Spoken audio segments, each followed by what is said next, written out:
interrupt this program to bring you a special news bulletin. The Japanese have attacked Pearl Harbor, Hawaii by air, President Roosevelt has just announced. The attack also was made on all naval and military activities on the principal island of Oahu.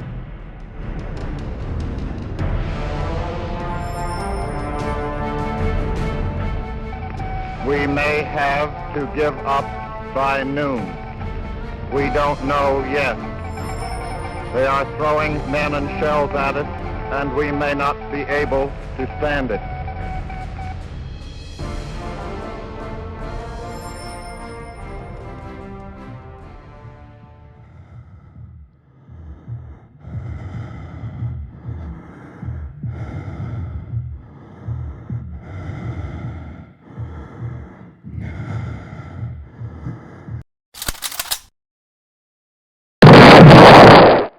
That's one thing. First of all, you got to accept something. That you're a prisoner of war. You have no rights. You've lost everything. No help has come. We haven't seen anything. We haven't gotten any food. We haven't gotten any reinforcements. We haven't got nothing. We're sold down the roof. We are waiting for God only knows what.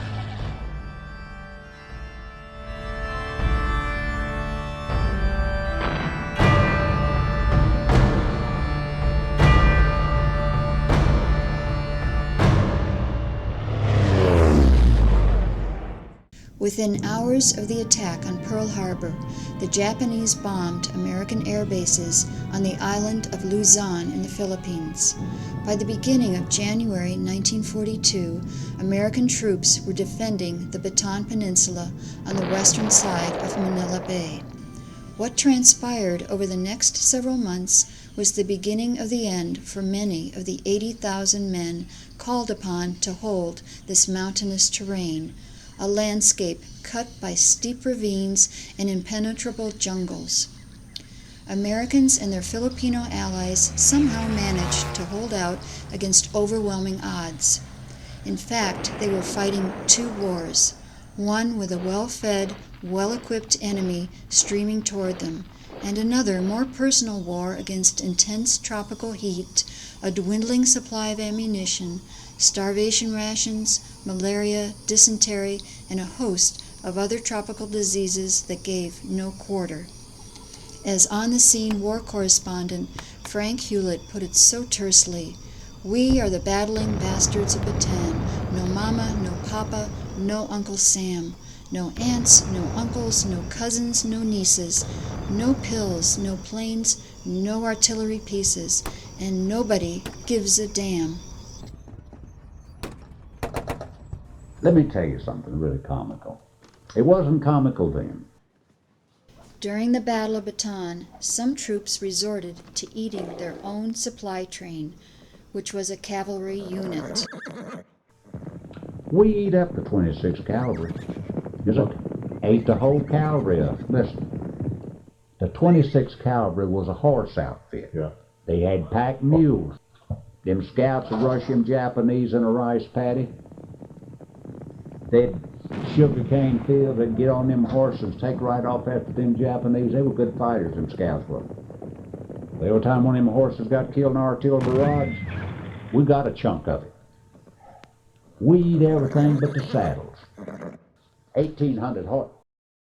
Today the Jap planes would come over and they'd be bombing and strafing, and mostly they flew overhead, and the artillery was going. And one day, one of my friends had both his legs blown off, and I went to help him, and I was throwing up, and I couldn't help him, and he was crying because his feet hurt, and he had no feet. And we were there, I think, about 3 months. Then in April, I said to my lieutenant, "I'm going to be 22 years old on the 7th of April," and he said, "You'll never see it." On April 9, 1942, the American Army commander on Bataan had no choice but to unconditionally surrender 76,000 troops to the Japanese.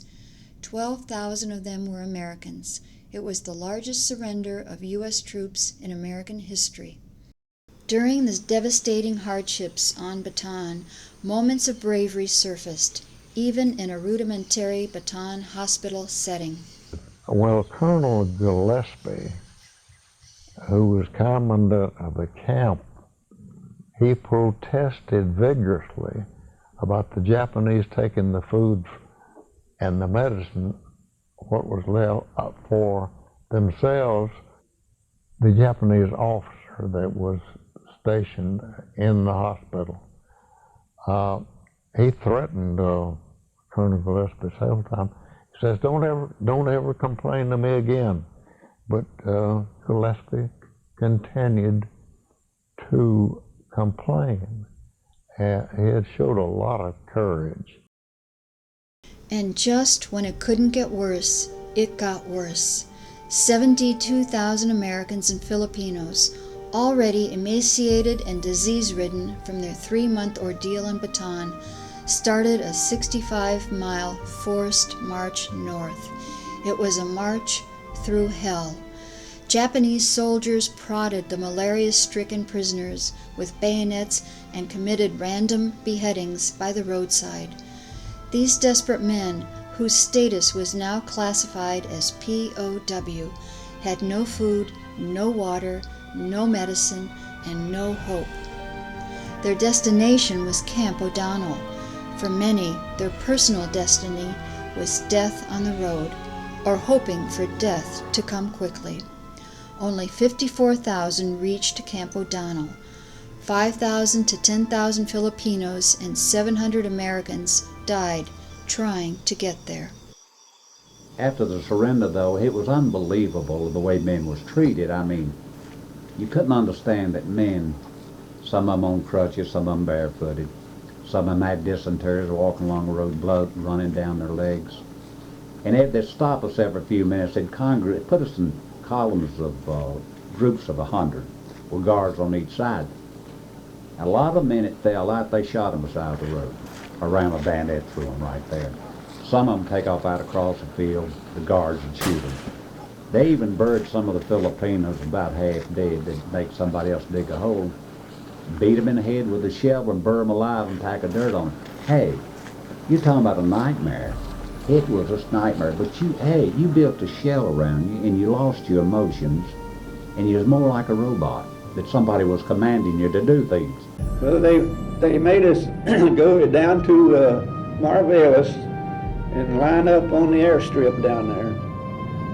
And then we got orders, to start the march. So we started the Bataan Death March out of Marvelis. And along the road, the Japanese had their field artillery on one of the airstrips up there. And they were going to march us down in front of their guns. So if Craigidor fired back, they'd hit us. So just about the time, we was marching a column of fours, about the time they said, turn to the left and go down that way, Craigidor fired. And a shell didn't miss me very far, but it came in at an angle and just sit on the road and scooted down the road. Didn't go off. And we just did about face and went on up that road. We didn't go down there in front of them guns. See, I think we had one meal on the 65-mile march. And they wouldn't let you get water, nothing. I just had the determination to keep going. And I wasn't going to let them get me down. And some of them would give up or they didn't survive. Yeah, I had one of my boys in my outfit. I'd make him get up ahead of the column. And I said, then you can slow down till you get to the back, but don't be caught at the rear end. And everybody else gone, because they'll kill you then. And that's what they do. If you fell out on the side, they just kill you. If these POWs survived the march to Camp O'Donnell by sheer grit and determination, a new hell awaited them at their destination. Dysentery, malaria, and malnutrition ran rampant. 2,200 Americans and 27,000 Filipinos died at Camp O'Donnell. You could smell that camp 10 miles before you got there. I was on burial detail for approximately 6 months. We buried 26,000 Filipinos, about 2,500 Americans, not counting those was executed now. And guys laying there dying, smelling. It had one latrine at one end of the camp, one at the other, old straddle trench. Maggots constantly working in all of that crap where these men had gone. Some of them laying around, had dysentery so bad they'd just lay around that hole. And you had one spigot for the whole camp. And you'd get up the line up to get water. You have to get somebody, you got a half a cup of water a day is all you got. You didn't get a bath or nothing. And the Japanese, every morning, they give you one bowl of rice and a cup of fish soup. That's what you got. At noontime, you got a cup of fish soup, and a bowl of rice and a cup of fish soup. Now, I used to keep a little stick about that long tied on my little old string I had around my G-string here. And when I went on burial detail, I'd just take that stick. And some of the guys blowed up. Some of them was just nothing but skin and bones, but some of them had blowed up. You'd run that stick down through their stomach, let the gas off. Yeah. Then have to go down and keep them carrying all that weight, because the cemetery is about, I reckon it's about a mile from camp over to Zero Ward where they kept them all that died and stack them out. Then you had to go almost a mile to the rice paddy where you was burying them. When you come in the front gate, the ground was littered with dead bodies, American boys. 18, 19, 20, 21-year-old boys. Blue eyes, black eyes, brown eyes, stand up into the sky, laying on the ground. So they put me on the burial detail, and I carry a body down to the burial ground, and we buried them, and they had holes that previously dug. The holes were only about 18 inches deep, and they were like 20 feet wide and 40 feet long. And we laid the bodies in there side by side, and we put the dog tags in their mouths so they could be identified later on. Dysentery, diseases, they were drinking the water from streams, all polluted for animal urine, and that's what killed them. They all did just, and starvation. The POWs were then transported to Cabana II, the largest internment camp in the Philippines, located 100 miles north of Manila. In mid-1942, approximately 2,000 American POWs had died at the hands of the Japanese.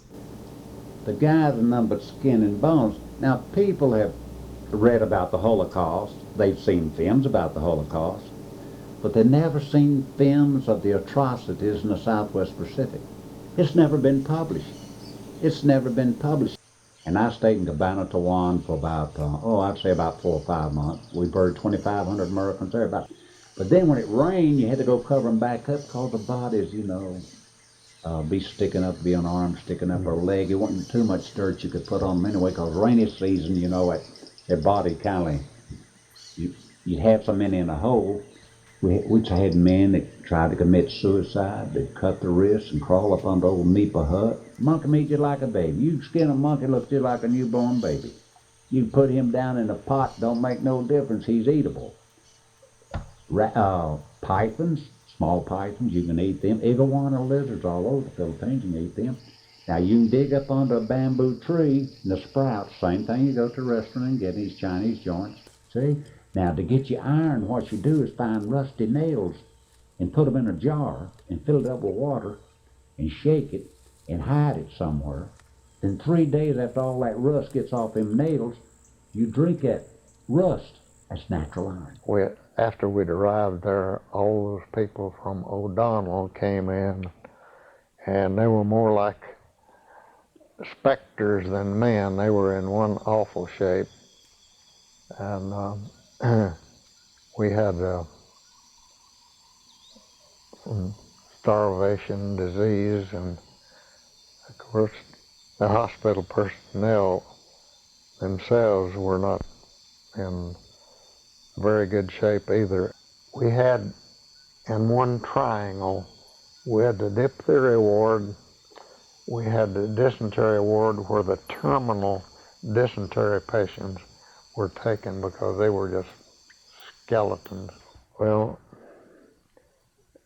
if you're subject to shock every day, you become a little immune to it, but not entirely. Right. And when I'd see that, I just thought, well, these poor devils, they were less fortunate than myself. In other words, they were so bad off that they died of some horrible disease, and then they had to be carried out to a common grave where they was dug the night before by people that from over on the campsite, we called it. They came in and dug the grave, and sometimes the grave would be half full of water, and they just had to dump them in and cover them up.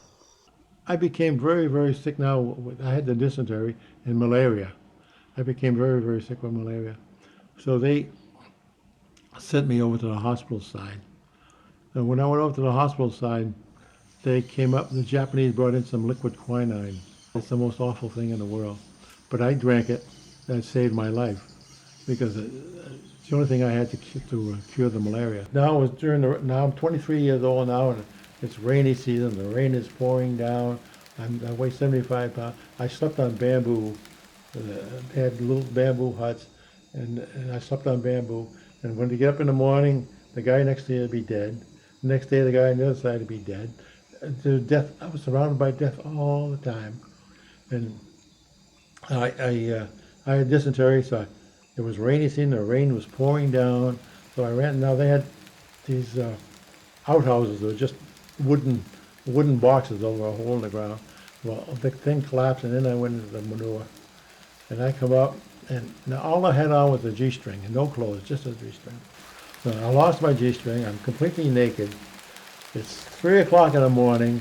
I'm 23 years old. I weigh 75 pounds, and I'm washing myself off in the rain, and I'm crying. I'm saying, God, what am I doing here? Then I met five boys from my outfit. I was so glad to see them, and they were all very, very sick. So we used to sit around and argue who would be the next one to die. But they used to say to me, Vic, you look good. You look good. Evidently they were right, because every one of them died. But I survived. But you make a friend, and he died. You know what I mean? It was very, very hard. It was hell on earth. I mean, I can't describe to you what I went through. I went through torture day after day after day. It was really torture in that Cabana II, that hospital side of that prison camp. It was terrible, terrible, terrible. Nobody came out of the zero ward. A POW's chance of coming out alive was zero. Every morning on Burl Detail, we had a big building out in the middle of a field rice paddy, known as the zero ward.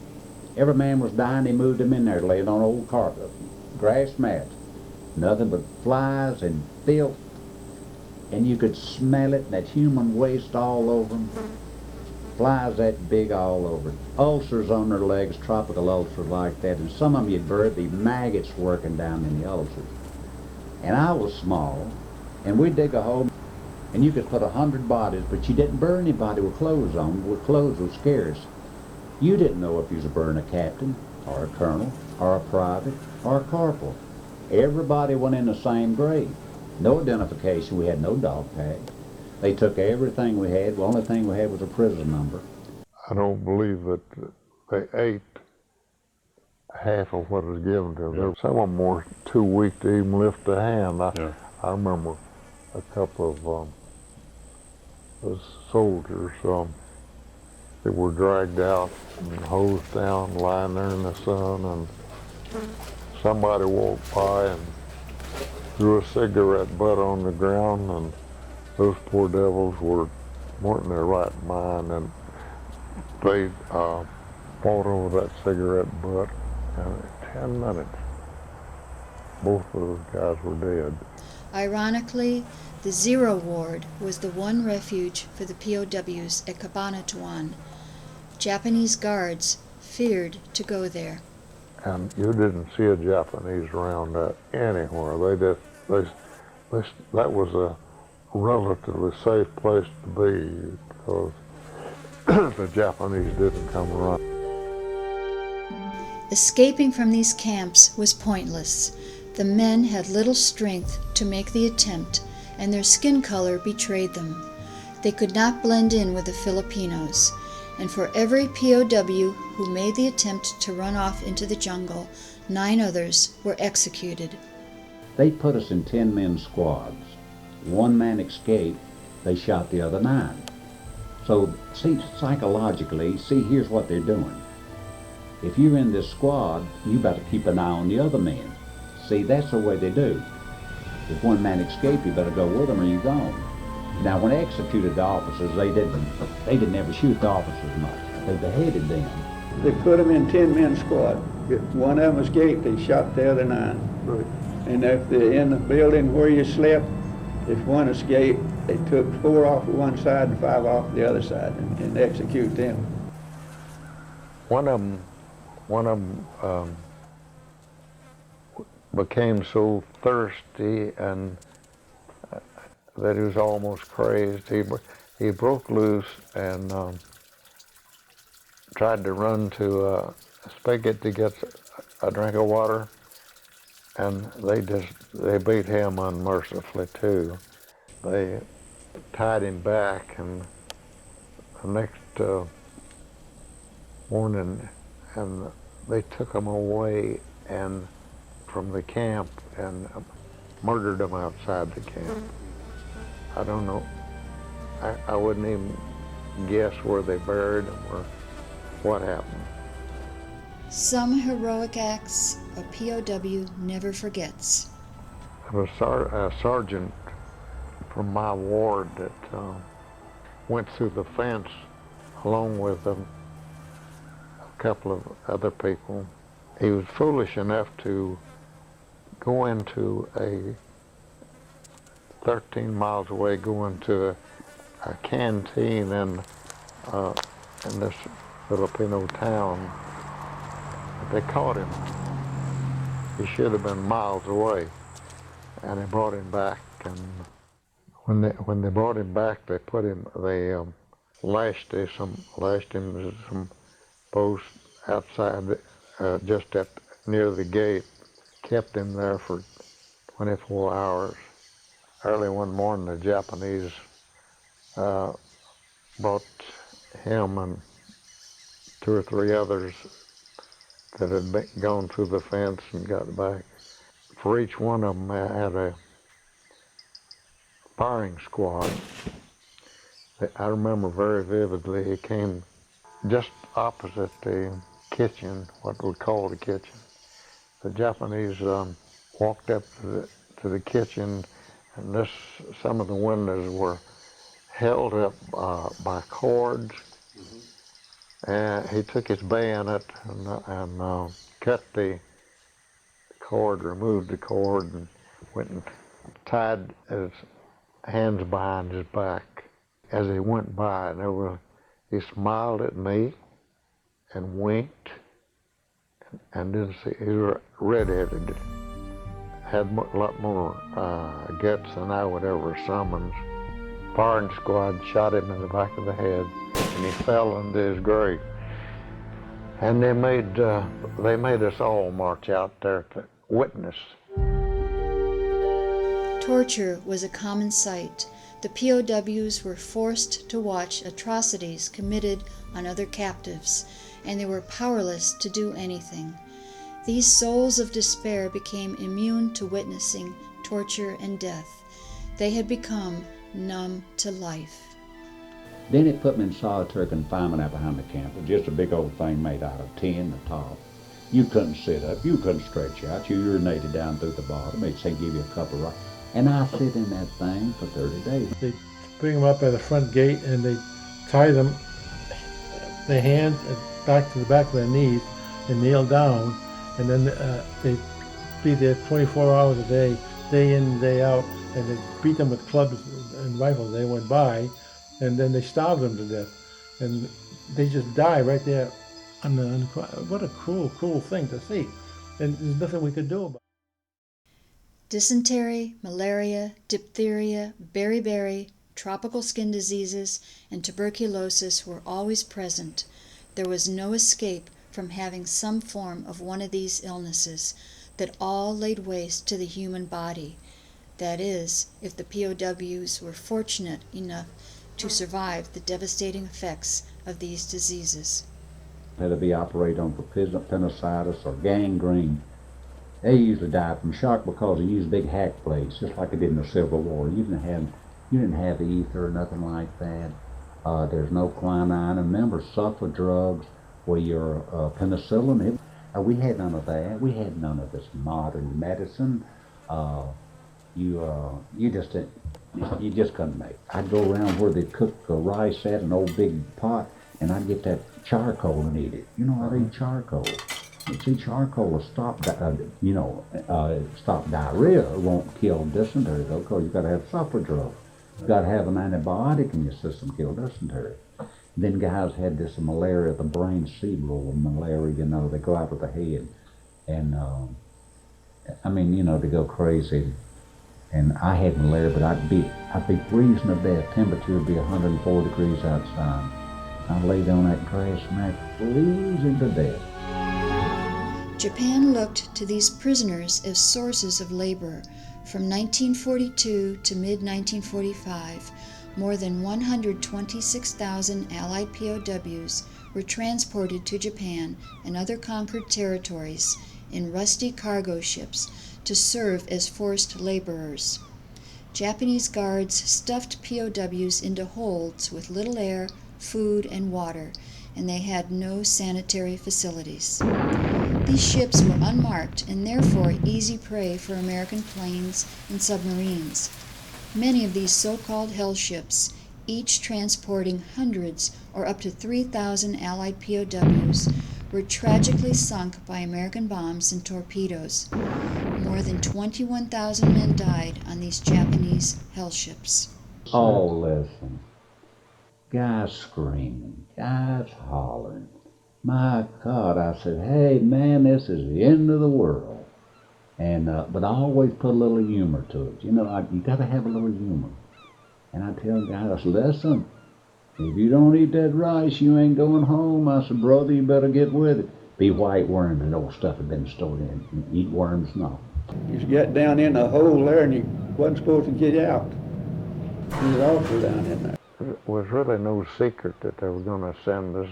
They said that we were to be medical personnel to all the prisoners of war that they had in Japan.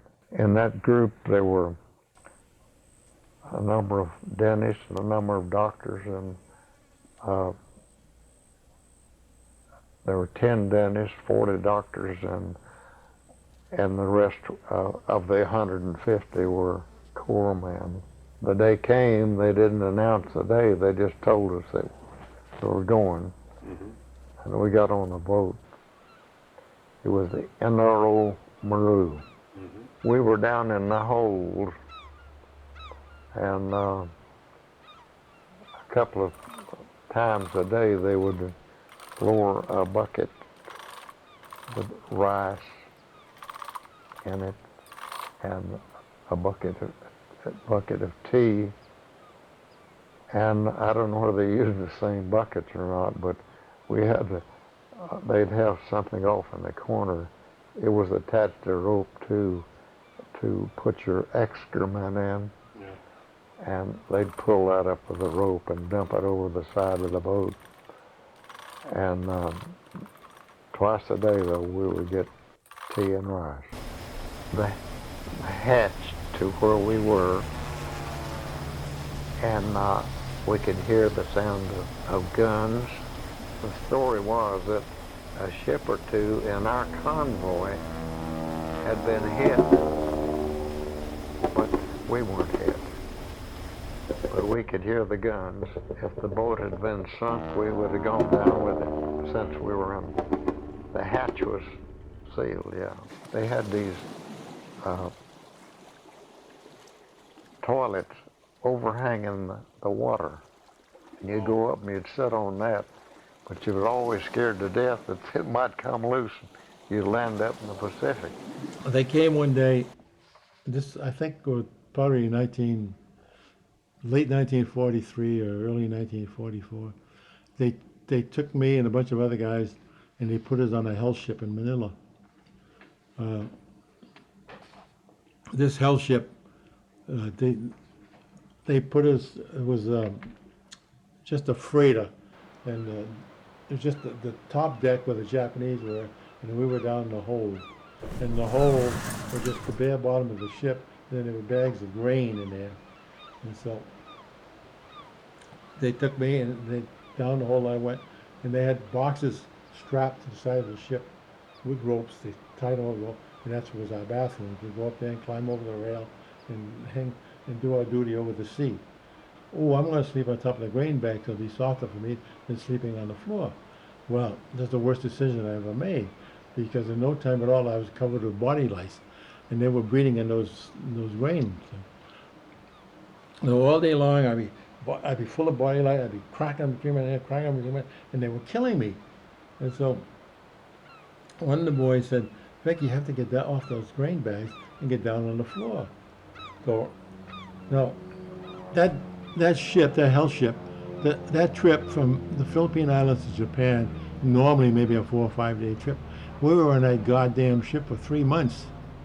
For 3 months, because the Americans were bombing everything they saw, and so they go into every little port, and when they go into port, they stay there for 2 or 3 weeks. And we were suffering like that for three whole months. It was terrible, terrible. And the goddamn lice were eating me out. We had one cup of rice a day and a cup of water, and the living conditions were atrocious. No washing. I was dirty from head to foot. I never washed for 3 months. Living conditions were somewhat better in these labor camps. It was in the interest of the Japanese war effort to keep these men alive to do grueling, dangerous manual labor, either in the coal mines and factories or in the shipyards. I did the little as I could, because I didn't want to do anything that would help them instead of the American coming back. Because I told them one time, after I got to Japan, working in the coal mine, and so that one of them, the civilians were over us in the mine. The soldiers stayed up topside, and they wanted you to work fast. I mean, he grabbed my shovel when I was shoveling coal one day, and he just started. And he said, that's the way he wanted to work. I says, every time I put a shovel of coal out, that keeps Uncle Sam away that much longer. And boy, they got me. They beat me. I grabbed one of those Japs down there one time because he come at me with he carried a riding quirt with him all the time. And when he come at me, because I wasn't work, let everybody else sit down and rest, and he wanted me to keep working, but I wouldn't do it. So he come at me. And when he raised it up there, I grabbed him, both arms on him. And they turned me in to the guards out outside. They made me bend over, and they used a pine pole on my back, and I mean they beat me for 10 or 15 minutes there. And I couldn't very well get around for 3 weeks. But I didn't let them beat me down. If they beat you down, they kill you. It was a condemned coal mine. It was condemned in 1936 by American engineers. They didn't care about it coming down on us or whatever happened. Yeah, used to sabotage the jackhammer. The poor Sandy. They got me one time when they caught me doing it. They give me a good beating. That one time they beat me so bad I couldn't work. And one boy tried to get me to break his arm, and I wouldn't do it.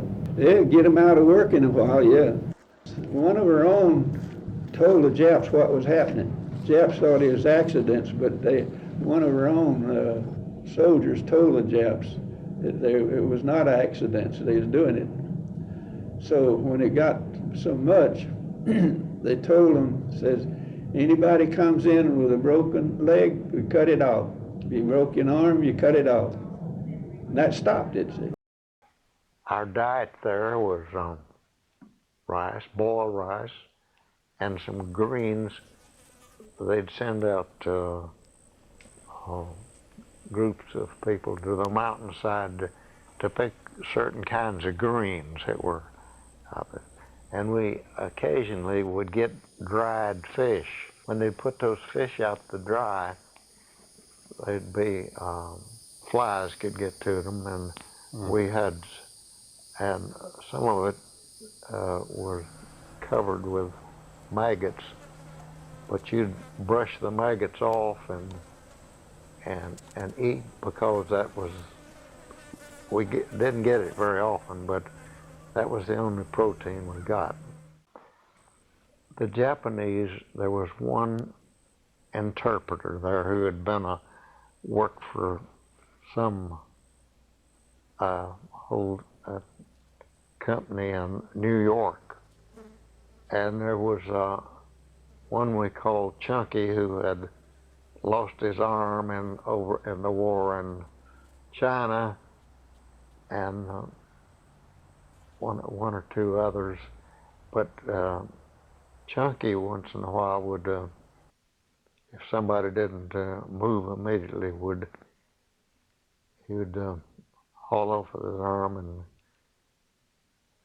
give you a big blow on the side of the head.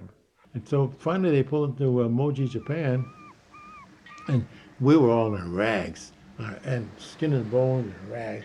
And when we got off the ship, there were hundreds of Japanese civilians watching us, and they were in rags, and they put us on trucks, and they took us to Camp 17. I never thought I'd ever come back. I thought I was going to die.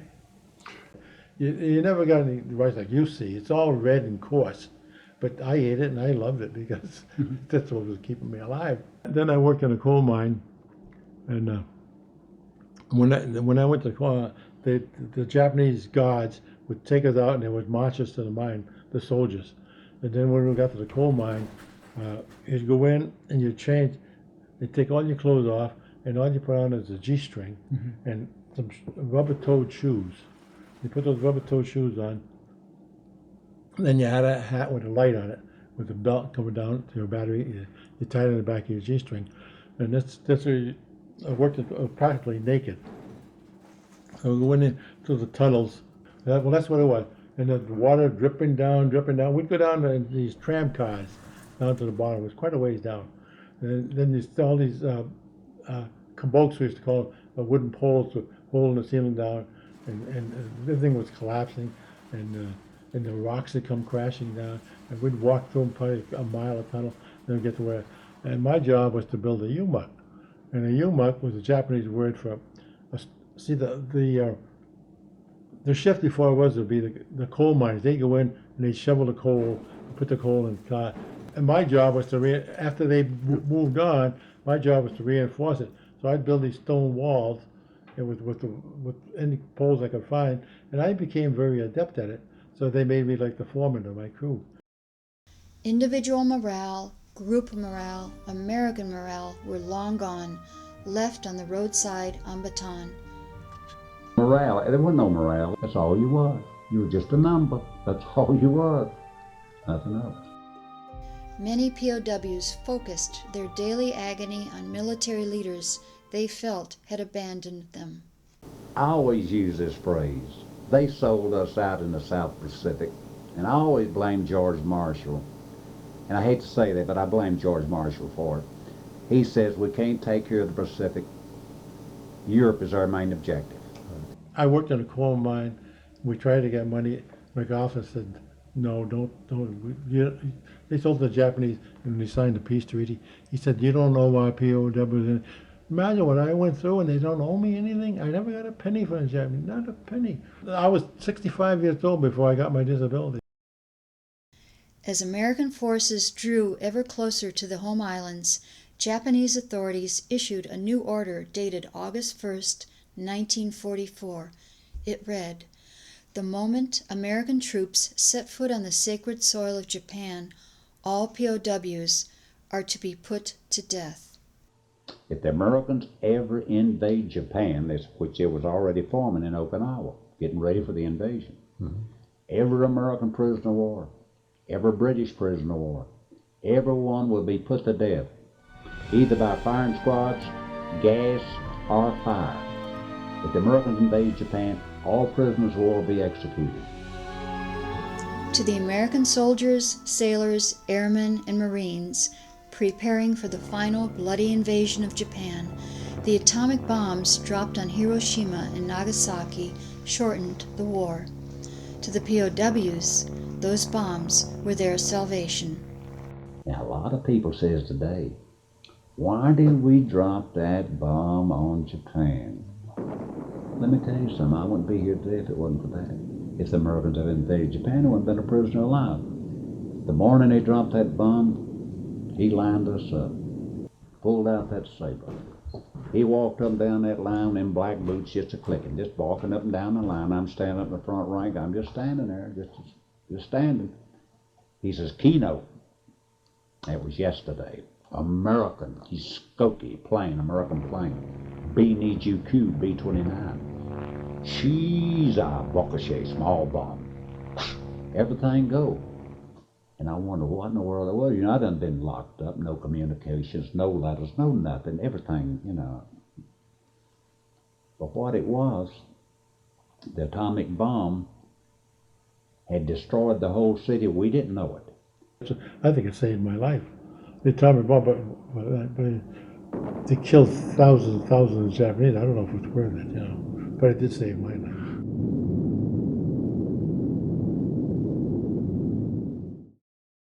And then the guards disappeared. The Dutch Airborne liberated us. It was in September the 4th or 5th. And I had the opportunity, a bunch of us got out and we went over that old mill. We was after everything. Guys was grabbing rifles and shooting guards. I didn't do that. I said, listen, I done been through too much. I done seen so much hate in my life. I didn't want no more of it. I just got sick of it. First thing it was, we cut out strips, put on top, POW on top. After we knew the war was over, hey, woke up, the guards are gone. Hey, I grabbed a Japanese rifle when I'm at those down here. I'm going down the street with a Japanese rifle. It's a dang wonder somebody hadn't shot me. I didn't know what I was doing. I had that rifle. I figured it might save me, you know, if I got in a tight spot. The soldiers come in on the 13th of September. See, the war was over on the 15th of August. And then we waited, this liberating party got in. And I got sick and couldn't leave the camp. They said if you go down to the end of the island, you could catch a ride out on the planes that the engineers bringing stuff in and going out empty. Some of them did, but I got sick and couldn't go. And it was the 16th of September before I got out of that camp. When I was in the sick bay and the two Japanese came in and announced that the war was over. And they didn't say how it ended, but it was obvious how it ended, and one of them saluted me. Must have been a... I thought this is really a change of attitude. Next morning, every Japanese was gone from the place.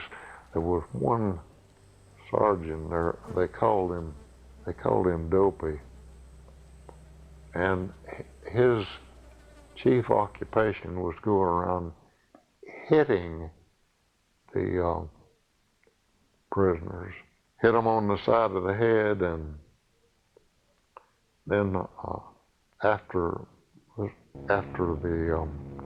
Japanese surrender,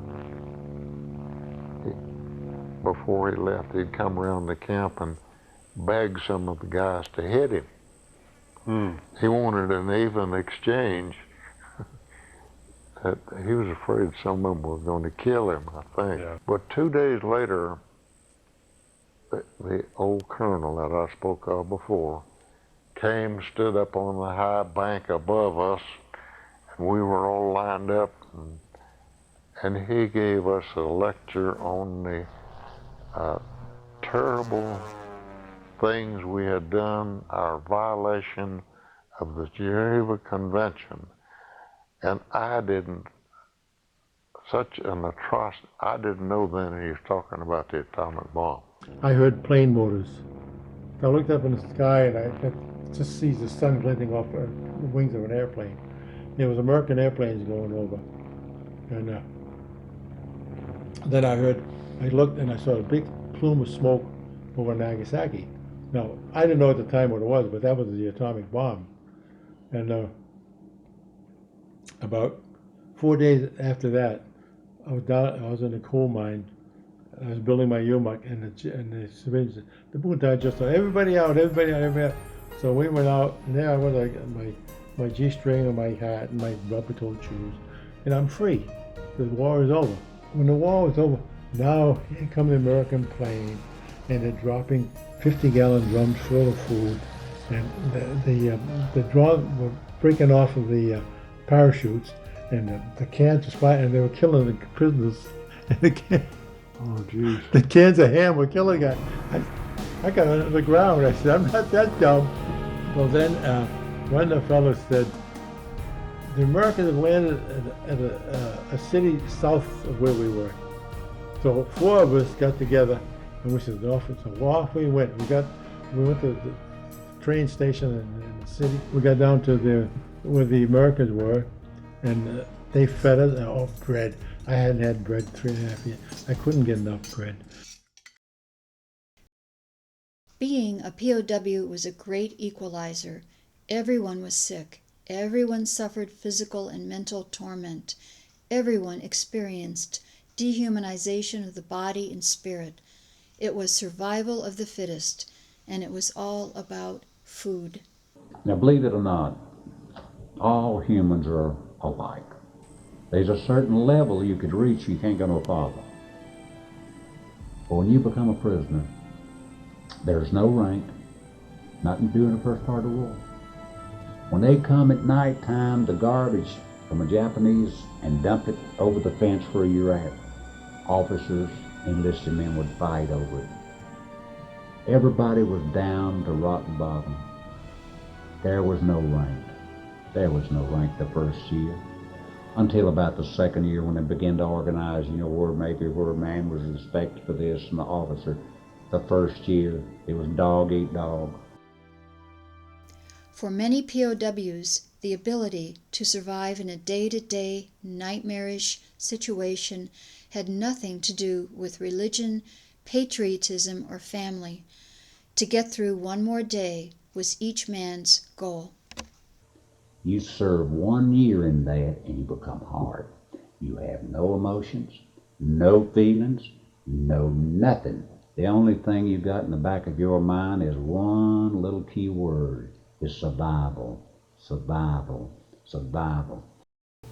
Eat anything, it make no difference, stay alive. Hardships bring you together. It gives you a better outlook on life. It makes you understand things better. Spiritual and physical, maybe not physical, but mentally and spiritually, it makes a better person out of you. To really understand things sometimes, it shouldn't happen this way. You have to be knocked plumb down to the bottom before you can look up. Before you can look up. Mm-hmm. Where you appreciate things. A cup of water a day, 1 rice ball. A cup of water a day, 1 rice ball. 30 days in there. And I was getting hard. Listen, I was hard as concrete. I didn't weigh about 80, 90 pounds, but there's nothing fazing me. You're living in a different world altogether. You're not living in reality. You're living in a zone that's, it's where it's hard to explain. You're living in something that you're more of a robot, and you go by commands because you have no emotions. There's no emotions. You don't have any. You just don't have no emotion. A man fall dead right there, it didn't bother you. When they executed somebody, you just stood there and looked. Tried not to let it bother me, because I didn't dwell on any of that stuff. I'd make up a mind on something else, and that helped me get through there. Have the determination to survive. That's all you're trying to do is survive. At times, it was 3.5 years. I got to the point where I thought I was hopeless. I figured I was a dead man, Many, many times I figured I was a dead man. But you had to make decisions. And sometimes you made the wise decisions, but mostly you made bad decisions. You just can't help it. I'm not a hero, you know. I got caught over there, and all I did was try to survive. I was never a hero. I don't want you to think I was a hero. I was just trying to survive. Well, I built a shield. I had this shield that protected me. It still protects me. I didn't even think of that. I just wanted to live. I just wanted to live. Men can deal with physical wounds, but the emotional wounds are more difficult to heal. In many cases, the mental anguish is still present, day and night. For some POWs, the emotional trauma experienced in a camp 65 years ago is more unbearable today than a physical injury incurred at the hands of the Japanese. Their nightmares did not end with liberation. I feel guilty. When I sit down to eat, I feel guilty. I think of all the days that I've starved and all the people that starved to death. I ate just enough to satisfy me. Never overeat. I had the TB and the beriberi. I didn't find out I had the TB till I got on the ship when they x-rayed me. I made up my mind to forget everything I could because I didn't want it to run me crazy. Well, now I have arteriosclerotic heart disease, arthritis, and chronic anxiety. And in San Francisco, we were all the prisoners of war were put in hospital, Letterman General Hospital, to give them a good checkup. Mm-hmm. And while I was there, they found out I had pulmonary tuberculosis. I went to work in a TB sanitarium in Chattanooga, Tennessee. And during that time, I had a breakdown. And in fact, I retired from the fire department on lungs. Yeah. And my wife woke me up many a night. I'd be moaning and groaning in my sleep. Yeah. And I said, oh, thank you. In the European theater of war, American POWs numbered 94,000, and 1 in 25 of these Americans died in German POW camps. In the Pacific War, American POWs numbered 27,000, and 1 in 3 of these Americans died in Japanese camps. This sideshow of the Pacific War has been lost to history, but not lost in the memories of those who just wanted to survive. They gave a POW medal in 1980-some. In fact, I got home, I got no disability, I got nothing. So they gave me a 10% disability and they took it away from me. They disregarded me completely. I'm telling you, even when on my Army discharge, they put nothing on there. I was treated cruelly, honest to God. They didn't care about me. The Army didn't care about me. They still don't. I was a dead man for 3.5 years. I got nothing. I wonder why nobody seems to care. That's the whole thing. I can't get it across the way I should. You know, I can't explain the suffering I went through, the torture I went through in Cabana II. You know, it just, how can I explain it?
If we do not want to die together in war, we must learn to live together in peace.